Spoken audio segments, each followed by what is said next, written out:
Warren Buffett दुनिया के सबसे अमीर व्यक्तियों में से एक हैं और उन्हें बर्कशायर हैथवे का मालिक माना जाता है।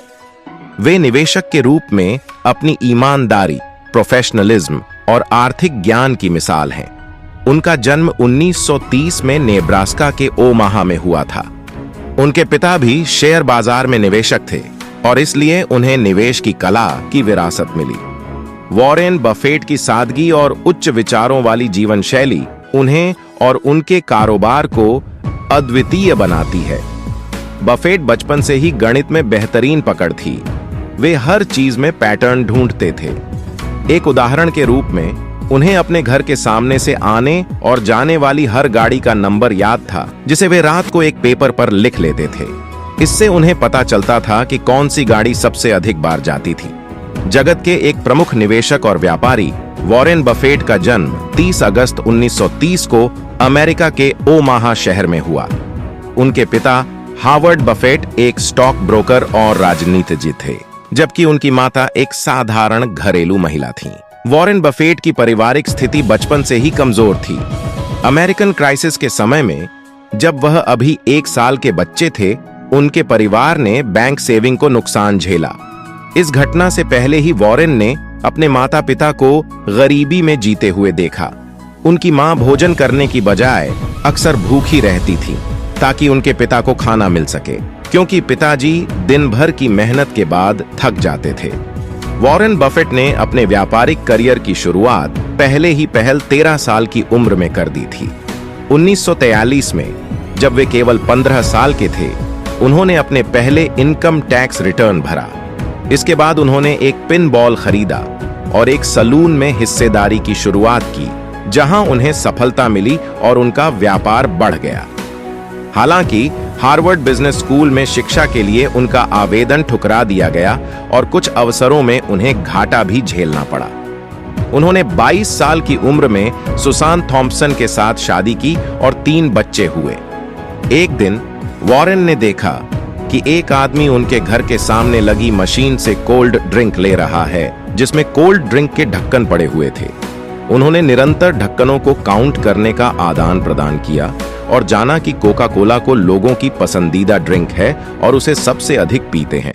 इसी नॉलेज के आधार पर वॉरेन ने बाद में कोका कोला के शेयर खरीदे, जो उन्हें बहुत अच्छे लाभ प्रदान करते रहे। वॉरेन बफेट की व्यापारिक कहानी में एक और महत्वपूर्ण पल था जब उन्होंने बहुत छोटे समय में 1000 Ways to Make 1000 नामक एक किताब को पढ़ा। इस किताब में पैसे कमाने के कई तरीके बताए गए थे। उन्हें एक आइडिया खास पसंद आया, जहां वे एक वेंडिंग मशीन लगाकर $1000 कमा सकते थे। इस आइडिया के अनुसार जब भी उन्हें वेंडिंग मशीन से पैसे मिलते, वे उन्हें दूसरी मशीन खरीदने के लिए खर्च नहीं करते थे, बल्कि उन्होंने उन पैसों को फिर से निवेश किया। एक रोचक कहानी का पर्दाफाश हो रहा है। वॉरेन बफेट और बिल गेट्स 2 ऐसे अद्वितीय व्यक्तित्व जिनके पास असाधारण धन और शक्ति है, एक अप्रत्याशित रिश्ते के साझेदार हैं। उनकी दोस्ती शंका और संदेह की घेराव में शुरू होती है। एक दिन बिल गेट्स की मां ने उन्हें एक पारिवारिक सभा के लिए हुड कनाल में शामिल होने के लिए कहा। शायद उन्हें यह नहीं पता था कि किस्मत ने इसे अनोखी मुलाकात की सूचना दी है। पहले तो बिल इनकार करते हैं, लेकिन वे बदलते वक्त के साथ इसे मान लेते हैं। अनजाने में यही उन्हें वॉरेन बफेट के साथ मिलवाने वाला है। जब ये 2 महान व्यक्तित्व एक साथ बैठते हैं तो एक रहस्यमय सच सामने आता है। बिल के पिता उन्हें एक पेपर और पेंसिल देते हैं और कहते हैं कि वे उनके सफलता का कारण लिखें।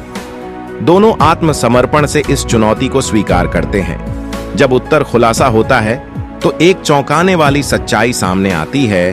बिल गेट्स और वॉरेन बफेट ने एक ही शब्द लिखा है, फोकस।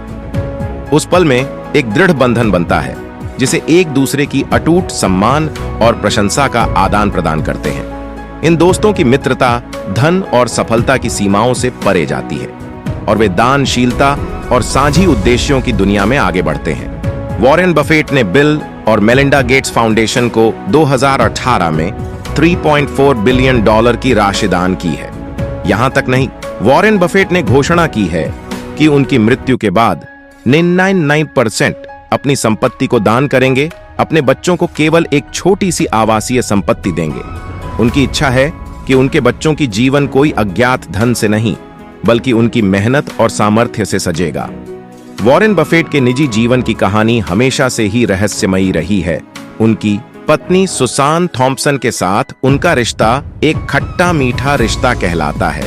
इन दोनों के बीच 3 संतानें हुईं, लेकिन इनकी शादी के कुछ वर्षों के बाद ही 1977 से उन्होंने अलगाव ले लिया। हालांकि उन्होंने कभी तलाक नहीं लिया। 2006 में जब सुसान की मृत्यु हुई, उन्होंने अपनी मित्र एस्ट्रिड मेंक्स के साथ शादी की। इस नई जोड़ी की संघर्षपूर्ण मित्रता का आदान प्रदान सुसान ने ही करवाया था। वॉरेन को ब्रिज खेलने का बहुत शौक है और उन्होंने बिल गेट्स और पॉल एलन को अपने साथी बनाया।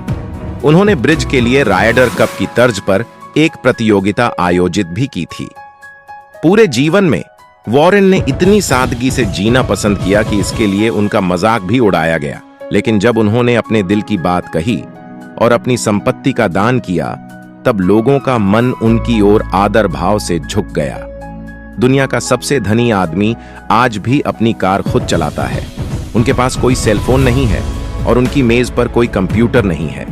उन्होंने अपने दान डोनेशन को यह कहकर साझा किया है कि यह उनका सबसे समझदारीपूर्ण निवेश है, जिससे वे लाखों जीवों को परिवर्तित करने के लिए कर रहे हैं।